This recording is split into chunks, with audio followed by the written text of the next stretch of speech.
ये कहानी है अंधविश्वास की भेंट चढ़ी एक मासूम लड़की की, जिसने छोटी उम्र में ही अपनी ज़िंदगी को खो दिया। जो मैं केरल के उस घर से रिकॉर्ड करके लाया, वो सिर्फ कैमरे में नहीं था, वो मेरे साथ घर तक आ गया था।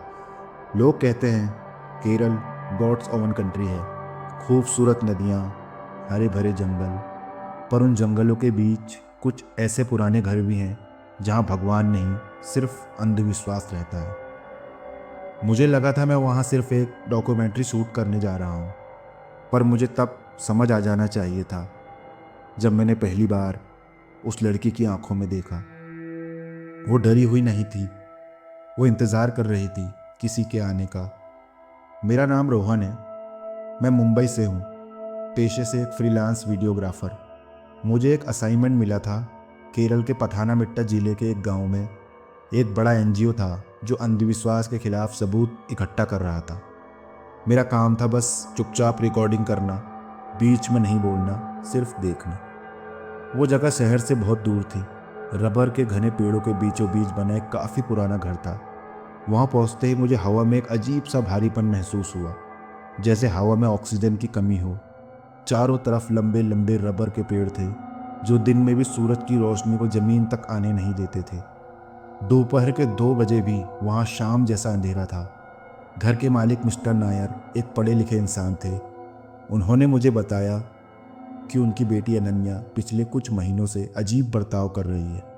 मेडिकल रिपोर्ट्स नॉर्मल थी, इसलिए अब वो स्वामी जी का सहारा ले रहे थे। जब मैंने अनन्या को पहली बार देखा तो मुझे कोई भूत प्रेत नहीं दिखा। वो बस एक कमज़ोर सी 19 साल की लड़की थी जो अपने कमरे के कोने में बैठी बस दीवार को घूरे जा रही थी। न चीखती थी, न चिल्लाती थी, सिर्फ खामोश रहती थी। मैंने अपना कैमरा सेटअप किया, ट्राइपॉड लगाया और रिकॉर्डिंग शुरू कर दी। लेकिन शूट के पहले दिन ही मुझे अजीब लगा।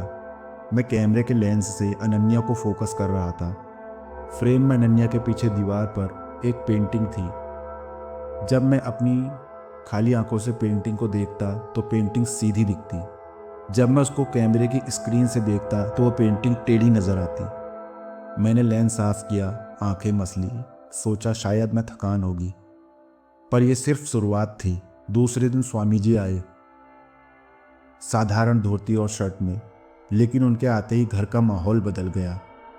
उन्होंने घर के पिछले हिस्से में उस तीसरे कमरे को चुना जहां पूजा होनी थी। उस कमरे में कोई खिड़की नहीं थी, सिर्फ दिए की रोशनी और ढेर सारा कपूर का धुआं। रिकॉर्डिंग शुरू हुई। स्वामी जी मंत्र पढ़ रहे थे और अनन्या बीच कुर्सी पर बैठी थी। शुरू में सब नॉर्मल था। फिर स्वामी जी ने एक पतली सी छड़ी निकाली। उन्होंने कहा, ये शरीर को नहीं, उस साए को दर्द देने के लिए है। और फिर वो शुरू हुआ जो मैं आज तक अपने सपनों में सुनता हूँ। छड़ी की आवाज़ सन्नाटे को चीरती हुई आई। अनन्या चीखी नहीं, वो बस हिली, जैसे कोई नींद में हिलता है।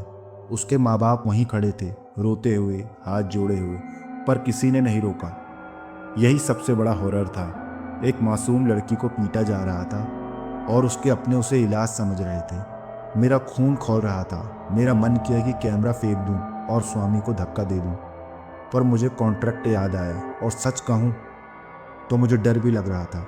रिकॉर्डिंग के 15 मिनट बाद मुझे कुछ ऐसा नोटिस हुआ जिसने मेरे हाथ ठंडे कर दिए।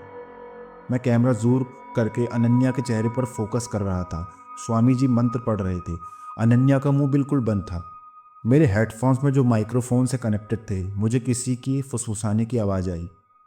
आवाज़ अनन्या के पास से आ रही थी, पर उसके होंठ नहीं हिल रहे थे। वो आवाज़ मलयालम में कुछ बोल रही थी। मैं भाषा नहीं समझता था, पर टोन समझ रहा था। वो आवाज़ विनती कर रही थी। मैंने हेडफोन निकाल कर देखा। कमरे में सिर्फ मंत्र की आवाज़ थी।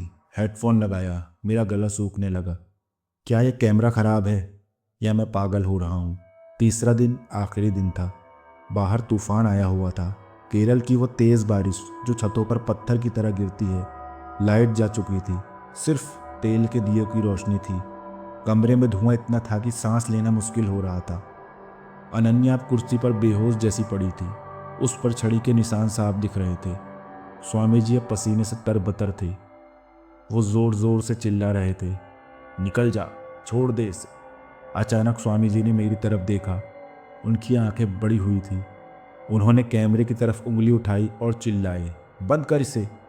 मुझे लगा वो रिकॉर्डिंग रोकने को बोल रहे हैं। मैंने कैमरा ऑफ करने के लिए हाथ बढ़ाया, तभी अनन्या ने सर उठाया। उसने सीधा मेरी आंखों में नहीं बल्कि लेंस में देखा और वो मुस्कुराई। वो मुस्कुराहट किसी 19 साल की लड़की की नहीं थी। उसके चेहरे की मांसपेशियां अजीब तरह से खिंची हुई थी। तभी मिस्टर नायर मेरे पास आए और मेरे कान में बोले, रोहन बेटा, डरना मत। पर मैंने पूछा, पर क्या? उन्होंने जो कहा उसने मेरे पैरों के नीचे जमीन खींच ली। स्वामी जी कह रहे थे, ये चीज़ अनन्या के अंदर नहीं है। मैंने घबरा कर पूछा, तो कहाँ है? मिस्टर नायर ने डरते हुए मेरी तरफ देखा और कह रहे थे, वो चीज़ शुरू से तुम्हारे पीछे खड़ी है। अनन्या बस उसे देख कर डर रही थी। मेरा दिमाग शून्य पड़ गया। मैंने झटके से पीछे मुड़कर देखा, वहाँ कोई नहीं था, सिर्फ दीवार और वो पेंटिंग। लेकिन जब मैंने वापस कैमरे की स्क्रीन में देखा तो फ्रेम में मेरे कंधे के ठीक पीछे एक धुंधला सा चेहरा था। अनन्या का चेहरा नहीं, किसी और का चेहरा। और वो चेहरा मेरे कान के पास आ रहा था। उसी पल कमरे के सारे दिए एक साथ बुझ गए। खूब अंधेरा, सिर्फ बारिश की आवाज़ और लोगों की भारी सांसें। फिर किसी ने आवाज़ दी, रोहन। ये आवाज़ मेरे कान के बिल्कुल पास से आई, इतनी पास कि मुझे किसी की ठंडी सांस अपनी गर्दन पर महसूस हुई। मैं चीखना चाहता था पर आवाज़ गले में फंस गई। अंधेरे में मुझे लगा कि कोई मेरे चारों तरफ घूम रहा है। भारी कदमों की आवाज़ नहीं थी, बस सिर्फ कपड़ों की सरसराहट और एक सड़ी हुई मछली की गंध पूरे कमरे में फैल गई। वो आवाज़ फिर आई, लेकिन इस बार मलयालम में नहीं, हिंदी में थी। मेरी ही आवाज़, पर थोड़ी अलग। तभी स्वामी जी ने माचिस जलाई, रोशनी वापस आ गई। सब लोग अनन्या की तरफ देख रहे थे। अनन्या ज़मीन पर गिरी हुई थी। वो बेचारी मर चुकी थी। हार्ट फेलियर या सदमा या शारीरिक चोट, पता नहीं। उसके माँ बाप चीख रहे थे। स्वामी जी कोने में दुपक कर बैठे थे, कांप रहे थे। लेकिन मैं कुछ महसूस नहीं कर पा रहा था, न दुख न डर। मुझे बस बहुत हल्का महसूस हो रहा था, जैसे बरसों का बोझ उतर गया हो। मेरा कैमरा ज़मीन पर गिरा हुआ था। रिकॉर्डिंग अभी भी चल रही थी। पुलिस आई, केस दर्ज हुआ, लापरवाही से हुई मौत। स्वामी जी अरेस्ट हुए। मैं वापस मुंबई आ गया। सब कुछ नॉर्मल हो गया। मैंने वो फुटेज कभी किसी को नहीं दिखाई। लोगों को लगा मैं सदमे में हूँ इसलिए चुप हूँ, पर सच कुछ और। वो रिकॉर्डिंग मैंने डिलीट नहीं की। कल रात मैंने हिम्मत करके वो आखिरी क्लिप देखी, अंधेरा होने से ठीक पहले का सीन, जब स्वामी जी चिल्ला रहे थे और मिस्टर नायर मुझे बता रहे थे कि वो चीज़ मेरे पीछे है। स्क्रीन पर सच में मेरे पीछे एक परछाई थी, काली लंबी परछाई। लेकिन जब दिए बुझे और वापस रोशनी आई तो वो परछाई गायब थी। फ्रेम में अनन्या मर चुकी थी। जो स्क्रीन पर उस अंधेरे वाले हिस्से में जहाँ मैं खड़ा था, मेरी परछाई दो थी। एक मेरी अपनी परछाई और दूसरी जो मेरे साथ चिपकी हुई थी।